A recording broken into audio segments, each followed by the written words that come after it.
everyone, welcome back to UD Language Tube. Today I'm going to share with 5 of the best English movies that will help you to improve your English skills while having fun, right?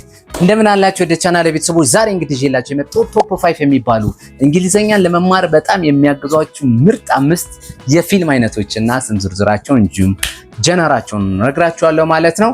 ስለዚህ አብራችሁን ቆዩ። ለዚህ ቻናል አዲስ ከሆናችሁ ላይክ እና ሰብስክራይብ በማድረግ ይሄን ቪዲዮ ጀምሩ። Let's proceed. Let's go. All right.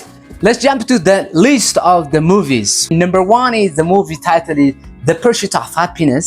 And this movie is based on a true story. It's about like a father, Chris, Grander, who works hard to give his son a better life even when they become homeless. And also it's full of emotion and motivation and simple useful English for everyday lives, right?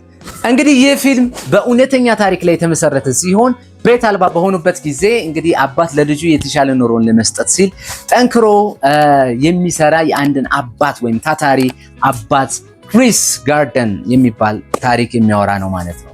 ፊልሙ እንግዲህ በጣም በሚገርም ሁኔታ በስሜት ሐሳብ ማነቃቃት ላይ ሞቲቬሽናል ያለው አይነት ነው። እንዲህ የተሞላና በእለት ተእለት ኑሮ ቀላል እና ጠቃሚ የሆነ የእንግሊዘኛን የሚያስተምር ፊልም ነው ማለት ነው።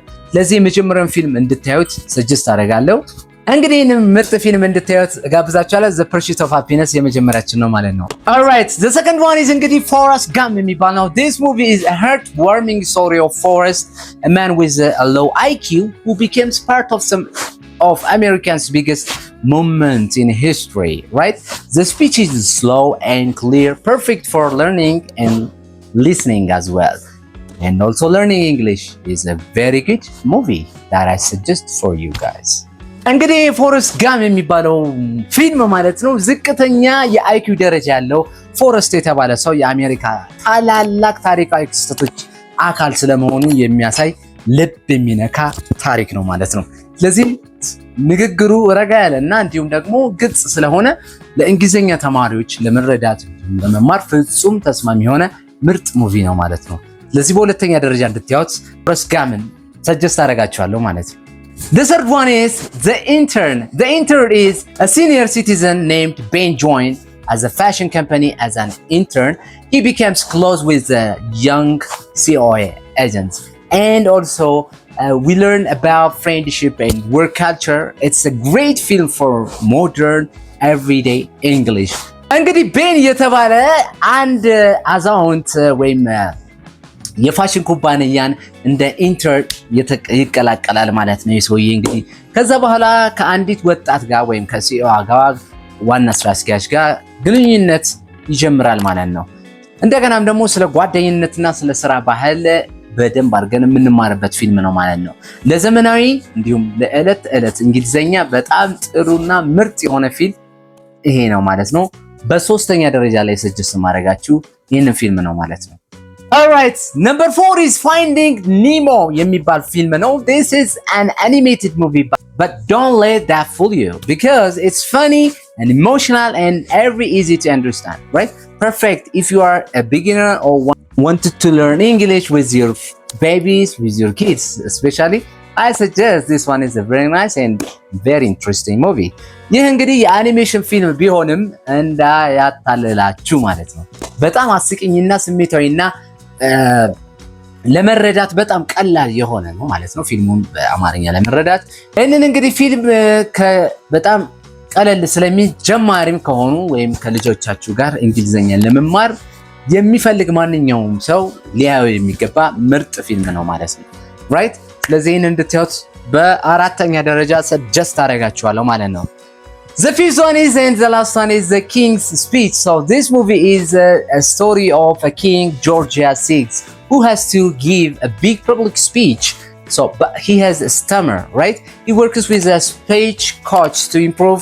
It's a great movie or a great film that I suggest you because of if you want to practice your pronunciation and your confidence in speaking, this is the best movie. You have to watch this, right? The King's Speech. All right, እንግዲህ ይህ ታሪክ የንጉስ ጆርጅ ስድስተኛን የሚያመለክት ነው ማለት ነው።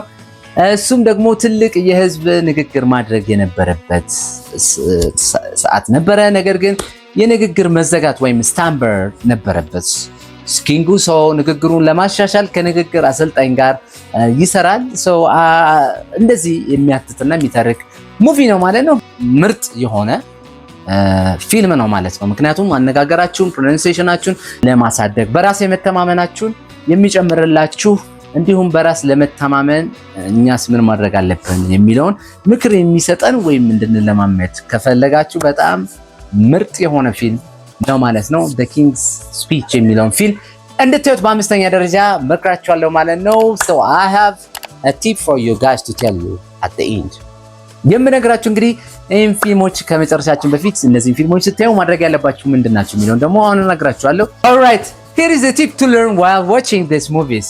When you watch this movie ወይም እነዚህን ፊልሞች ስታዩ use English subtitles first, right? መጀመሪያ በምታዩ ሰዓት ሰብታይትላቸውን እያያችሁ ቢሆን የተሻለ ነው ማለት ነው። And the second one is pause and repeat phrases. ፊልሙ እየሄደ እንዳለ አንዳንድ ቃላቶች ላይ ፓውዝ ታደርጉና repeat the phrases ማለት ነው after it, right? ያለውን ትደግማላችሁ ማለት ነው። And also the third one is write down new words, right? So movies have a bunch of vocabulary and a bunch of expressions that we can get from that movie. So whenever we get a new words and new phrases and new sentence, we have to jot down on the paper ማድረግ አለብን ማለት ነው in order to learn English። ስለዚህ የምናያቸውን ነገሮች ፊልሙን አቁመን መጻፍ አንዳንድ ቃላቶችን ያስፈልጋል ማለት ነው። ይህንን ማድረግ ያለብን እንግዲህ ፊልሞቹን እያየ በምናይበት ሰዓት እነዚህን ብናደርግ which is lovely and nice ነው ማለት ነው። And also ሌላው ደግሞ imitate the characters to practice pronunciation ማለት ነው። ለዚህ አንዳንዴ ካራክተሩን ኢሚቴት አድርገን ፕሮናንሲዬሽንን መለማመድ ማለት ነው። ለምሳሌ ሰውየው ፊልሙ ላይ እንዳለው የሆነ ፓርት ወስደን ያንን ለማለት መለማመድ። እነዚህ ፕሮናንሲዬሽናችን እንዲሁም ፕራክቲስ እያደረግን የምንቀጥል ከሆነ ይህንን በአጠቃላይ የሚያሻሽሉንና የሚያዳብሩልን ናቸው ማለት ነው። እነዚህን የነገርኳችሁ እንግዲህ ፊልም በምናይ ሰዓት ማድረግ ያሉብን ነገሮች ናቸው ማለት ነው። don't forget that እንዳትረሱ እነዚህ ማድረግ ማለት ነው። Alright, at the end ደግሞ which of these movies have you seen? እስቲ ከነዚህ ውስጥ የትኛውን አይታችሁታል? Or do you have another favorite movie or favorite English movie to learn from, right? Please let me know in the comment section. Write down below the comments. ጻፉልኝ። እንግዲህ ማየት ያለብን አሪፍ ምርጥ ፊልም ነው ቋንቋን የሚያሳድግ ነው የምትሉትን ፊልም ካለ እናንተ ኮሜንት ላይ ጻፉልኝ። ከነዚህ ውስጥ የትኞቹን አይታችኋቸዋል የሚለውን ኮሜንት ላይ ያሳውቁኝ ማለት ነው። Don't forget to like and subscribe. You do language tube and also hit the bells for trending videos, right? ሁሉ ምልክቷ መንካት እንዳረሱ። በቀጣይ አሪፍና ምርጥ ቪዲዮ ደግሞ ይዤላችሁ እመጣለሁ። እስከዛው ባይ ባይ ቻው።